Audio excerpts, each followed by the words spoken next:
and how do you do? Welcome to Comic Book Making Club. I'm Cami Cam, your host, and here your friendly guide in how to make a comic book. All the aspects as I learn, I share. So in today's video, we're talking about character design. And next time we'll talk about development. So this is part one. And if you're not really into the art aspect of comic book making, make sure to tune in, like, and subscribe so that you don't miss our next video, character development. Start off with character design is more than just the drawing of a person. This is the character that you're about to create is the lifeline of your story. They are the actor for the role. To start off with good character design, you need the fundamentals. Fundamentals are shape, color, and silhouette. For shape, you've got three main shapes. You've got your circles, your hold on a second. Got my mic. I pin it on my button. Oh, I'm wearing buttons. Square and triangle. See that? I can be cute. Okay. So, with shape, our three main shapes, circle characters are often soft, cute. Think the cuddly grandmas. Think Care Bears. Think Santa Claus. Okay. Then we have our square characters. These can also be rectangles, but they're often the strong and sturdy, the male lead, the hero, Hercules, your Supermans, your Batmans, your bold and brawn. Then we have triangle characters. These are our dangerous characters, oftentimes associated with evilness and mean. Think of somebody with pointy, sharp edges. Think like dragons, vampires, shoulder pads. And those are our basic shapes. So you pick one of those shapes to kind of define your character, and that shape will kind of tell people about who they are or details of their personality. So where I made a mistake is this is my character, Cat, for my upcoming comic book. And if you notice, Cat's had a triangle. Cat is not dangerous. Cat is the least non-threatening character of the whole entire series. So I definitely have to go back and make him more rounded in shape. But so will you notice that? If that's something, let's change the shape. What other shapes can we do to soften our characters if they're supposed to be nice? Because pointy corners are not nice. Next, we have color. You have cool and warm. Your cool or soft colors often represent calm and peaceful characters, sometimes even sadness. So you think sadness from Inside Out or Blue Diamond from Steven Universe. These blue characters, or even Raven from, wait for it, Teen Titans. She's done in a lot of purples and gray tones, very soft, very calm, very bleh. Then you have your warm colors or bold colors. They represent danger, fast, angry, aggression or passion and power. So you think of Superman's red cape. You think of him from Powerpuff Girls. You think of Yellow Diamond, how they were a commanding general. Even the Flash, his speed is associated with that bright red and that streak of yellow. And sometimes color combinations can go together to create a palette that has more than one meaning. So you may have a blue and a red character. This person is calm, but they're also powerful. Think Superman. Superman has a real calm character with his mostly blue, but then he has power symbolized in his red cape and the emblem on his chest, often illustrated as. Next, you've got monochromatic characters. Your monochromatic characters can be black, white, even gray. These colors can symbolize mystery, simplicity, elegance, balance, or minimalism. Purity, I don't know why I said minimalism twice, and purity. So it's a character, White Raven. When she's all white and she's reached her higher level, she's the symbolism of pureness. Or you can think of like all black. It's that mystery, the shadows, what's going on, what can we not see. Next page. I'm so happy I wrote notes this time because I tried to make this video before without notes and it was not it. I felt disorganized. So take your notes, okay? I hope you're taking notes and if not, just come back, watch the video again. Make sure you like it, save it to your favorites because We are here making comics together. So, our last fundamental is silhouette. Silhouette is the outline of your character, their contours, and a solid black void. Overall, you're combining their shape and design to create a shadow of their personality. When you line up your characters together, it's easy to see their similarities and differences by using silhouette. So if you line up, let's go with Powerpuff Girls. If you line up the Powerpuff Girls alongside Mojo Jojo and uh, the mayor of Townsville, you get three different distinct shapes. If you line up Batman alongside the Joker and Alfred, you're getting three different distinct overall compositions of shape. And so silhouette really ties back into shape and it helps you kind of find out what story or what of your character you're telling from the silhouette. Welcome to part two. Now that you got your fundamentals out of the way, let's talk about designing better characters. Your art is good. I'm not saying you're not bad. You are good. You are bad, good. Good, bad. Like Michael Jackson, bad, bad. You know, you're good.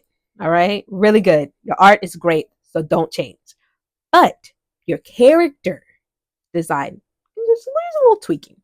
So, what you can do to add to your character that tells their personality, what can you add to tell their life experience, their cultures, where they live, where the story takes place, and even their lifestyle? So, what I'm trying to say is if you have a character design and they have a military background, what details can you add into the design of them that highlight their military background? If they are rough and tough, throw that band-aid on the face, or a scar, maybe they're missing an eye.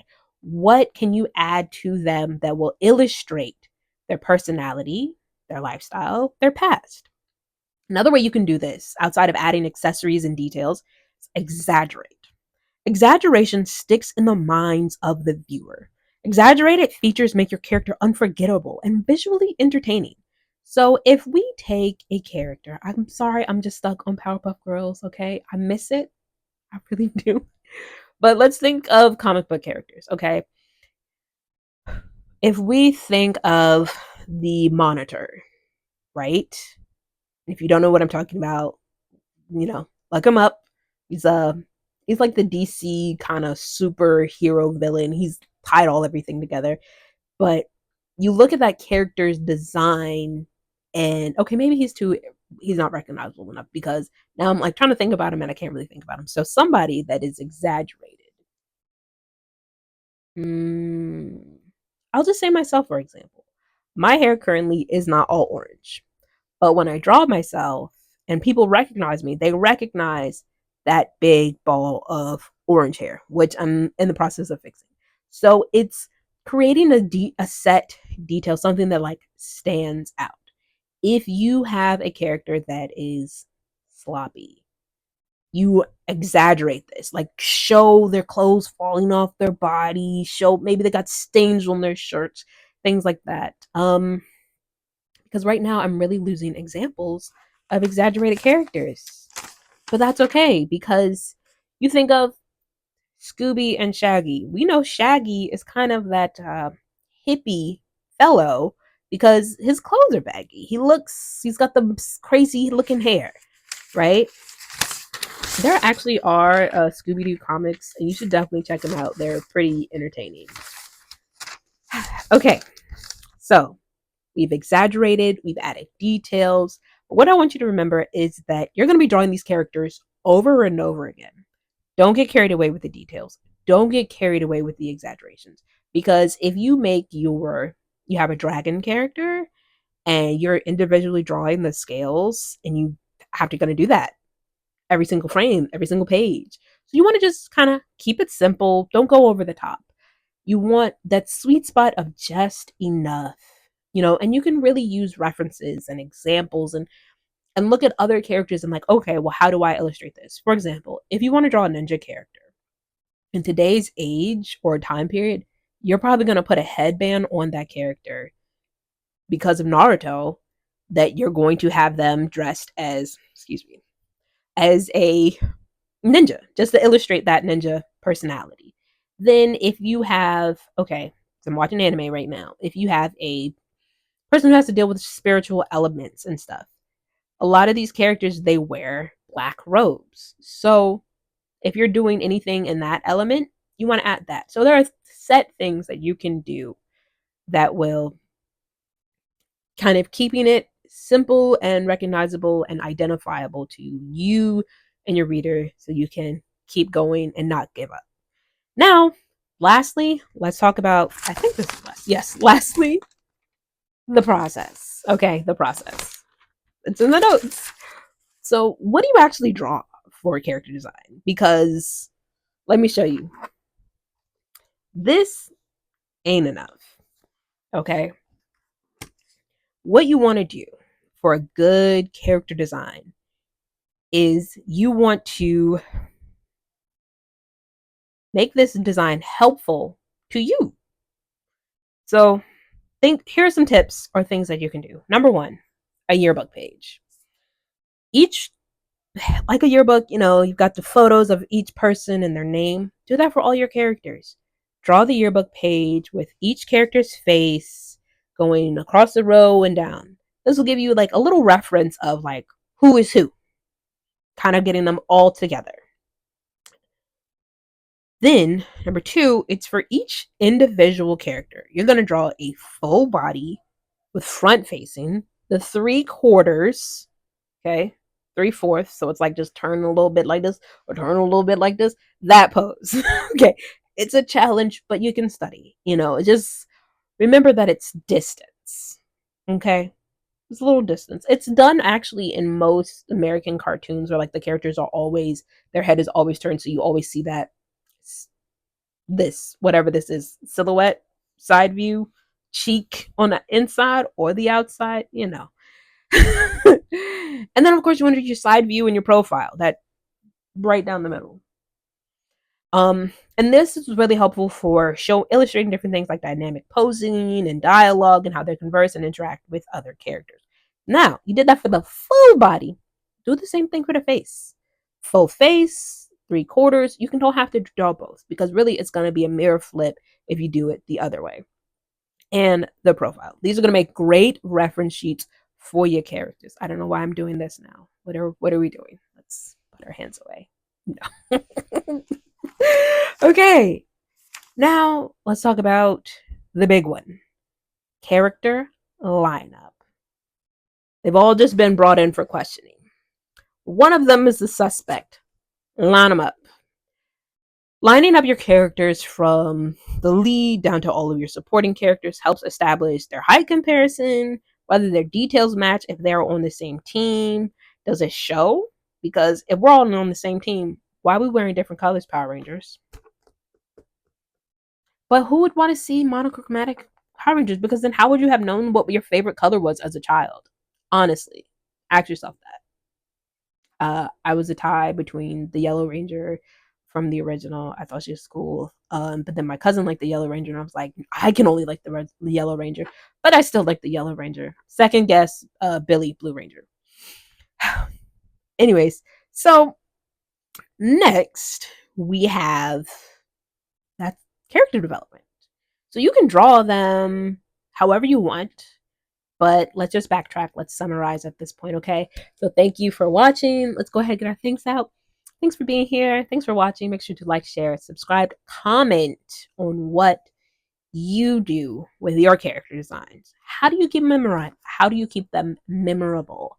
How do you keep your characters in your mind's eye as you are continuously drawing them? Do you do the yearbook? Do you have a reference sheet?